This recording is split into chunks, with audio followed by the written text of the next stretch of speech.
कारण चीनमध्ये पसरलेल्या कोरोनासारख्याच नव्या व्हायरसनं भारताचं टेन्शन आता वाढलंय। मोठी बातमी या क्षणाची आपण पाहतोय, कारण हा नवा HMPV व्हायरस लहान मुलांसाठी, वृद्धांसाठी अतिशय अतिशय अतिशय धोकादायक आहे। जेव्हा कोरोना भारतात आला होता तेव्हा त्याचा पहिला रुग्ण केरळमध्येच आढळला। याच पार्श्वभूमीवर केरळ आणि तेलंगणा राज्याला अलर्ट देण्यात आलाय।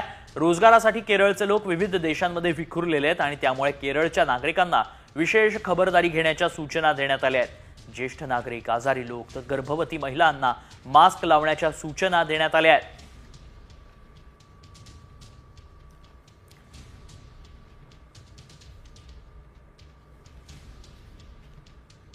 कारण चीनमध्ये पसरलेल्या कोरोनासारख्याच नव्या व्हायरसनं भारताचं टेन्शन आता वाढलंय। मोठी बातमी या क्षणाची आपण पाहतोय, कारण हा नवा HMPV व्हायरस लहान मुलांसाठी, वृद्धांसाठी अतिशय अतिशय अतिशय धोकादायक आहे। जेव्हा कोरोना भारतात आला होता तेव्हा त्याचा पहिला रुग्ण केरळमध्येच आढळला। याच पार्श्वभूमीवर केरळ आणि तेलंगणा राज्याला अलर्ट देण्यात आलाय।